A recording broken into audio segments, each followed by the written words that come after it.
बिस्मिल्लाहिर्रहमानिर्रहीम। अस्सलामुअलैकुम स्टूडेंट्स। तो ये आ गई हमारी STA 301 की असाइनमेंट नंबर 1 स्प्रिंग 2023 की। इसकी जो टोटल मार्क्स हैं वो 20 हैं और उसकी जो लास्ट डेट सबमिट की है वो 22 में है। तो काइंडली से टाइम पे सबमिट करवा दीजिएगा। उसके बाद इसकी कुछ इंस्ट्रक्शन है, इन सबको तमाम को एक बार ज़रूरी नोट कर लीजिएगा, क्योंकि अगर आप इंस्ट्रक्शन पे फॉलो नहीं करते हैं आपकी असाइनमेंट करेक्ट भी होगी तो आपको मार्क्स डिटेक्ट कर लिए जाएंगे। उसके बाद सिंपली चलते हैं अपनी असाइनमेंट की तरफ। उससे पहले आप सबसे रिक्वेस्ट करूँ काइंडली प्लीज़ वीडियो को एंड तक देखिएगा ताकि आपके कॉन्सेप्ट क्लियर हो। बहुत ही ईजी असाइनमेंट है, बहुत ईजी असाइनमेंट है, लेकिन काइंडली एंड तक देखिए ताकि आपके कॉन्सेप्ट क्लियर हो, किस तरीके से असाइनमेंट आपकी क्रिएट हो रही है और आप ताकि समझ पाएँ, ताकि पेपर में जब आपके पास इस तरह का कोई सवाल आता है आप खुद सॉल्व कर पाएंगे। यहाँ पर कॉपी पेस्ट कर लेंगे तो एंड में पेपर में जाके फिर आप लोग कंफ्यूज हुए होते हैं, वहाँ कोई भी टीचर आपकी मदद करने के लिए नहीं आएगा। तो सिंपली समझ लेते हैं। जो स्टूडेंट समझना चाहते हैं वो वीडियो को एंड तक देखें और आपसे रिक्वेस्ट करूँ काइंडली प्लीज़ चैनल को ज़रूर सब्सक्राइब कर दीजिएगा। अच्छा, तो ये हमारी आगे क्वेश्चन नंबर 1, इसे समझ लेते हैं। तो अच्छा, पूरी असाइनमेंट आपकी लेसन 1 से लेकर 9 के अंदर से आई है। तो क्वेश्चन 1 में क्या पूछ रहे हैं हमसे, क्या 6 मार्क्स के क्वेश्चन है, कह रहे हैं कैलकुलेट करें ज्योमेट्रिक मीन को एनुअल परसेंटेज ग्रोथ रेट और प्रॉफिट्स को देखते हुए इन बिजनेस कॉर्पोरेट के अंदर from the year 2000 to 2008 is given below. कह रहे परसेंटेज ग्रोथ रेट और प्रॉफिट्स नीचे बिजनेस में जो हुआ है 2000 साल से लेकर 2008 तक वो नीचे मेंशन किया गया है। इसका आपने टोटल क्या करना है, ज्योमेट्रिक मीन कैलकुलेट करना है। तो सिंपली ज्योमेट्रिक मीन कैलकुलेट करने के लिए हमारे पास एक फार्मूला लगता है, सिर्फ आपने फार्मूला को देखना है, उसके हिसाब से आपने सॉल्व करना है। ये आपको पूरा एक टेबल बना के दिया है, XI लिखा हुआ है, इसकी तमाम वैल्यूज यहाँ पर लिखी हुई हैं, जो परसेंटेज की ग्रोथ रेट और प्रॉफिट्स बता रही हैं। सिंपली हमने इसका क्या निकालना है, ज्योमेट्रिक मीन निकालना है, यानी कि GM निकालना है। सिंपली मैं आपको नीचे लेकर आता हूँ, ये हमारा फार्मूला है। GM का फॉर्मूला क्या है, ND log sum log x divided by n। ये हमारा फॉर्मूला है। सबसे पहले में क्या निकालना है, log x हमारे को जरूरत है, फिर उसको हमने सम निकालना है, फिर n की वैल्यू निकालनी है, फिर सिंपली हम उसको NT log निकालेंगे तो हमारे पास GM की वैल्यू आ जाएगी। ठीक है। अच्छा, ये तमाम मैंने इक्वेशंस मैंने कोई सॉफ्टवेयर वगैरह यूज़ नहीं किया है, मैं आपको एक बार दिखा देता हूँ। ये मैं आगे लेके जाता हूँ, एक सेकेंड सेंटर में लेकर आया हूँ। इंसर्ट में सिंपली आपने जाना है, यहाँ इक्वेशन पे क्लिक करना है, इक्वेशन का एक टैब ओपन हो जाएगा। यहाँ पर अगर क्लिक करेंगे ना तो ये एक अलग से ऊपर टैब ओपन कर देगा डिज़ाइन के नाम से। डिज़ाइन के नाम पे आप क्लिक करेंगे, यहाँ पर देखिए आप फ्रैक्शन की चीज़ें, ये आगे जो टाइप किया मैंने उसके अंदर फिर मैंने जो बस सम जो यूज़ किया वो मैंने यहाँ से यूज़ किया है। डिज़ाइन में जाएँ, ये देखें यहाँ पर सारी चीज़ें इक्वल है।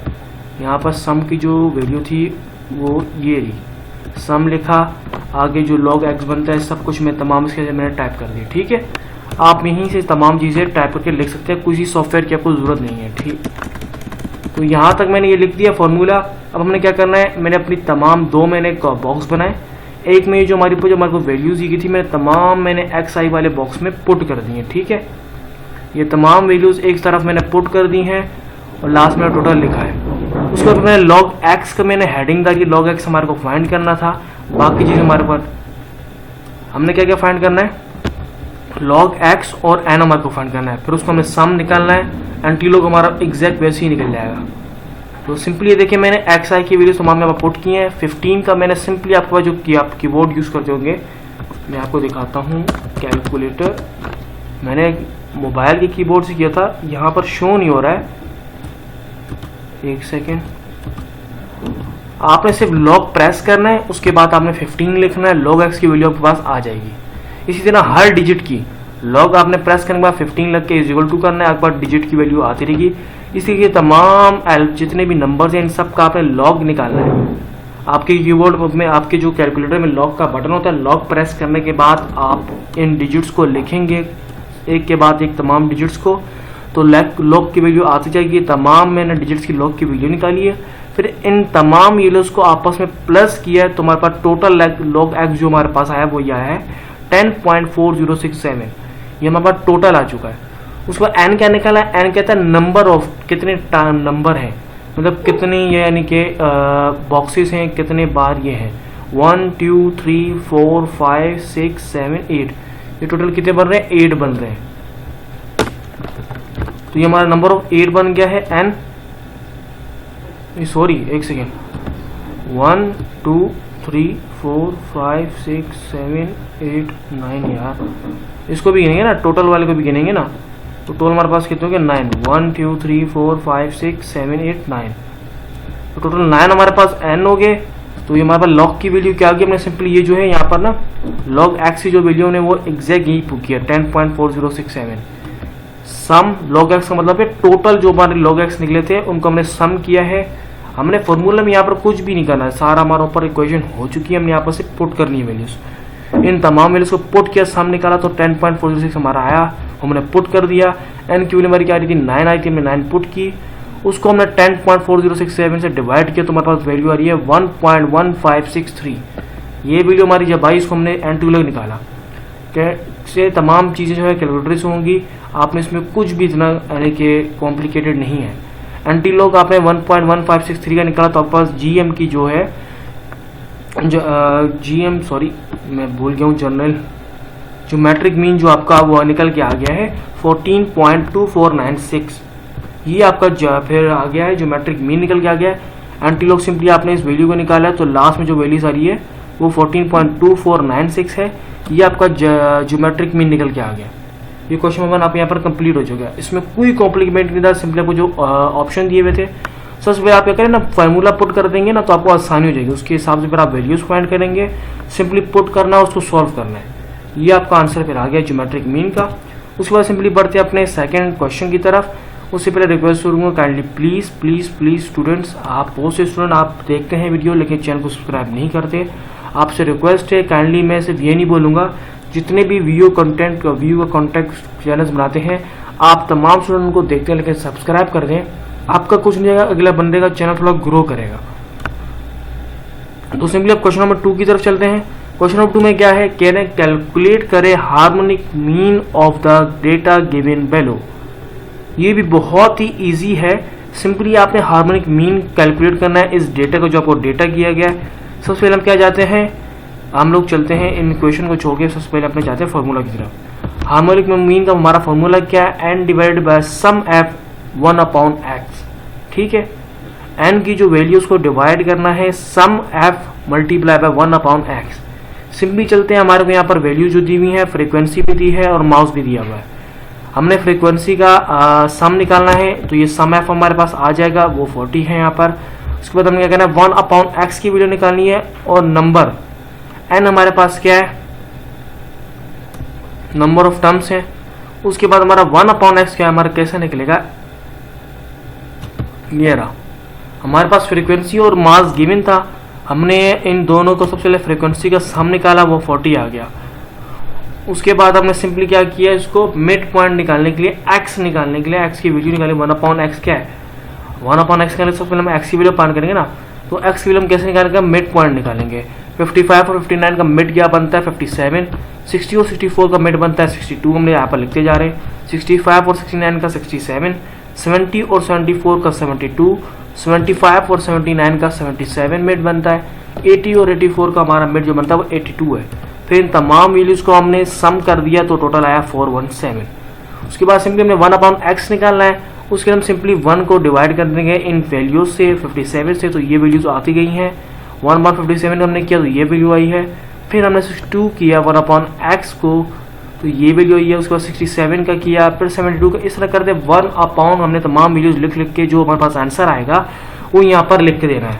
वो 1/417 भी करा तो हमने ये वैल्यूज आएंगी, तमाम हमने यहाँ पर आगे मेंशन कर दिए। अब हमने क्या करना है, 1/x तो हमारे पास आ गया है। अब हमने क्या किया, डायरेक्ट जो हमारा जो सम f 1/x का डायरेक्ट हमने आगे इसको फाइंड कर रहे हैं, डायरेक्ट हम इसकी वैल्यू निकाल रहे हैं। ठीक है,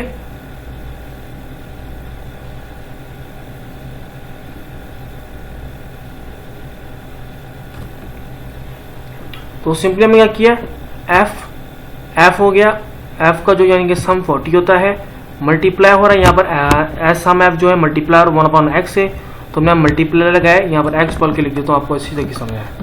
लेकिन ये x थोड़ा कॉम्प्लिकेट एक जैसा घुटमिट हो जाएगा, स्टार ही सही है।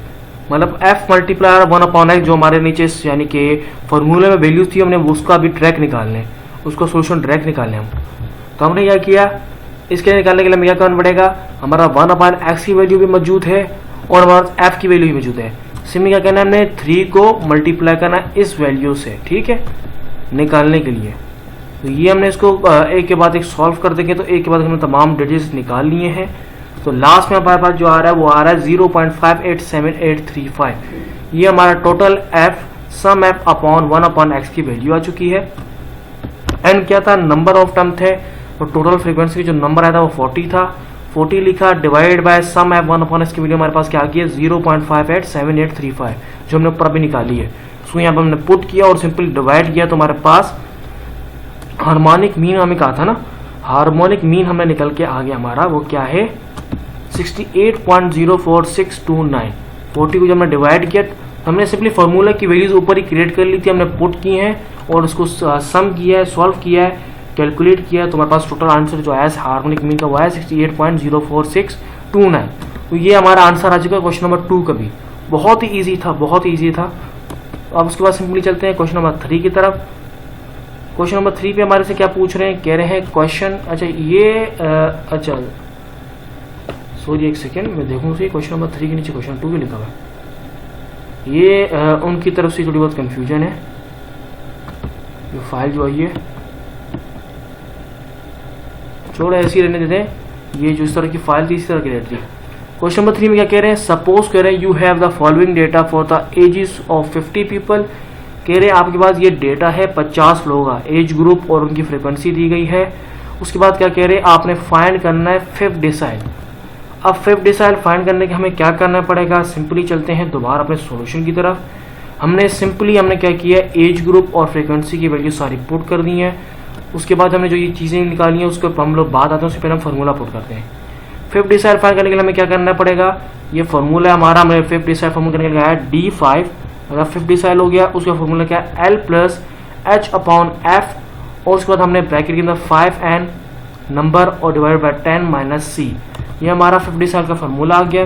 उसके बाद n निकालने के लिए हम क्या करेंगे, सम ऑफ f जो होगा वो हमारा n होगा। जैसे हम ऊपर अभी जितनी हमने क्वेश्चन सॉल्व किया उसके अंदर जो सम था f का वही n था, तो यहाँ भी वही हमने यहाँ पर मेंशन कर दिया है कि ये चीज़ें इस तरह होंगी।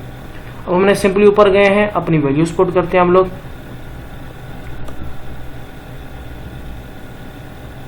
अच्छा, तो यहाँ पर हमने सबसे पहले क्या किया, नंबर निकाला है, 5n की वैल्यू निकाली है 5n/12 की, तो वो हम निकालेंगे, उसके बाद आगे बढ़ेंगे। हमने फॉर्मूला पुट कर दिया है ना, एक के बाद एक चीज़ हम फाइंड भी करेंगे। सबसे पहले हमने क्या किया, फ्रीक्वेंसी का हमने निकाल लिया है। फ्रीक्वेंसी का हमारा सम जो बनता है 5, 10, टोटल जो बनते हैं 7, 3, 10 हो गया, और 5, 5, 10, 20 हो गया, फिर 8 और 2 30, 40, 50। टोटल फ्रीक्वेंसी का सम जो हमारा बन रहा है वो 50 बन रहा है। फिर हमने फ्रीक्वेंसी क्लास निकालनी है। क्लास फ्रीक्वेंसी हमने किस तरीके से निकाली ये समझ लेते हैं। सिंपली हमने निकालने के लिए क्या करना पड़ेगा, हमें इसको पहली फ्रीक्वेंसी जो होती है हम लोग वो एग्जैक्ट सेम ही लिख देते हैं। 5 फ्रीक्वेंसी हमने 5 के 5 लिख दिया। उसके बाद जो अगली फ्रीक्वेंसी होगी उसको हम प्लस कर देंगे, वो हमारी क्लास फ्रीक्वेंसी में हम लोग टाइप कर देंगे। फिर सेकंड में हमने क्या था, 10 था, 10 और 5 हमने प्लस किया तो 15 हो गया, ठीक है। फिर 12 में हमने जब प्लस किया 15 तो हमारे पास 27 आया। 27 में प्लस किया हमने 8 तो 35 आया। 35 में हमने 7 प्लस किया तो 42 आ गया। 42 में 5 प्लस किया तो 47 आ गया। 47 में 3 प्लस किया तो हमारे पास 50 आ गया। तो इसलिए टोटल हमारी क्लास फ्रिक्वेंसी आ गई है, मतलब सम जो आ गया फ्रिक्वेंसी का वो ये है, क्लास फ्रिक्वेंसी हमारी आ गई है। उसके बाद हमने क्या निकालना है, क्लास बाउंड्री निकालनी है। क्लास बाउंड्री निकालने के लिए हमें क्या करना पड़ेगा, हमारे पास एज ग्रुप क्या 10 to 19 है, जो लास्ट डिजिट 19 है उसको हम लोग 20 से माइनस कर लेंगे। 20 से माइनस किया तो हमारे पास क्या आ रहा है, 1 आ रहा है। फिर 1 को डिवाइड बाय 2 करेंगे तो हमारे पास 0.5 आंसर आता है। तो 0.5 को हम 10 से माइनस करेंगे और 19 के अंदर प्लस कर देंगे। तो 10 से जब हमने माइनस किया 0.5 तो हमारे पास आया 9.5। 19 में प्लस किया तो हमारे पास आ रहा है 19.5। यही सेम हमने 20 में माइनस किया 0.5 तो 19.5 आ रहा है, और 29 में 0.5 प्लस किया तो 29.5 आ रहा है। इसी तरह जितने भी हमारे यहाँ पर एज ग्रुप थे उसके अंदर हम लोग शुरू के जो डिजिट है, शुरू की जो वैल्यू है उसके अंदर 0.5 माइनस करेंगे और लास्ट वाले में प्लस कर देंगे। इसी से तमाम वैल्यूज हमारी क्लास बाउंड्री की आ चुकी हैं। अब उसके बाद हमने क्या करना था, सिंपली हमने क्या निकालना था, फिफ्थ डिसाइल निकालना है। उससे पहले हमने सम और एफ निकालना है। सम ऑफ एफ निकालने के लिए हम क्या करेंगे, सिंपली हम चलते हैं, हमारे पास 5n/10 था, n की वैल्यू निकालनी है तो 5n हमारे पास क्या है, n मतलब सम ऑफ एफ, हमने आगे मेंशन कर दिया है, n का मतलब है sum of F. Sum of F हमारा क्या है, ऊपर हमने जो निकाला था वो था टोटल जो हमारी फ्रिक्वेंसी आई वो थी 50 थी। टोटल हमारी जो वैल्यू थी फ्रिक्वेंसी की, टोटल हमने प्लस किया तो एडिशन में हमारे पास सम आ रहा है वो 50 आ रहा है। तो सम एफ की जगह हमने पुट किया था 50 मल्टीप्लाई आ रहा है 5 से, तो डिवाइडेड 250 हो गया, डिवाइडेड बाय 10 हो गया। 250 डिवाइड बाय 10 के तो हमारे पास टोटल वैल्यू जो आ गई वो 75 आ गई है। सम की वैल्यू जो हमारे पास आ गई है, टोटल सम हमारे पास जो आ रहा है n का वो आ रहा है 25, मतलब ये हमारा सम निकल गया। अब फिफ्थ डिसाइल निकालने के लिए हमारा जो हमने निकाला था फॉर्मूले का ये हिस्सा था, तो हमने n की जगह ये पूरा हमने वैल्यू पुट फाइंड कर ली है, 5 डिवाइड बाय 10, ये हमारा 25 आ रहा है, मतलब सेंटर आ रहा है। अब हमने देखना क्या है, डेसिमल डिसाइल 5 करने के लिए, डिसाइल 5 जो हमने फाइंड करना है फिफ्थ डिसाइल, उसके हमने देखना है 25 के ऊपर या नीचे कौन सी डिजिट आती है फ्रीक्वेंसी के अंदर। अब यहाँ देखिए आप तमाम डिजिट मेंशन है, 25 के करीब आपको कौन सी वैल्यू लगती है, 25 के करीब से ज़्यादा लगती है, मेरे को जो वैल्यू लग रही है वो है 27। तो ये इस पूरी को मैंने हाईलाइट किया ही इसलिए। तो ये हमारा फिफ्थ डिसाइल की जो है वैल्यूज़ हैं। अब इन तमाम इसी टाइप की वैल्यूज़ को हम देखते हुए अपना पूरा जो है आंसर और फॉर्मूले के अंदर पुट करके आंसर फाइंड करेंगे। तो सिंपली चलते हैं फॉर्मूले की तरफ। फॉर्मूला हमारा कहता है d5l = h/f। 5n की जगह यहाँ पर हम लोग 25 पुट कर देंगे, c आ जाएगा।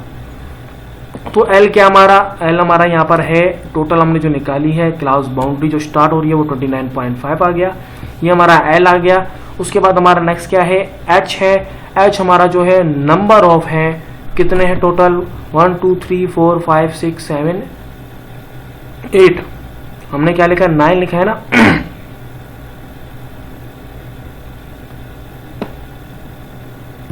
टोटल 9 हमने यहाँ पर मेंशन कर दिया हमारा h को। सो f क्या फ्रीक्वेंसी है, वो हमारे यहाँ पर क्या यूज कर रहा है, 12 कर रहा है।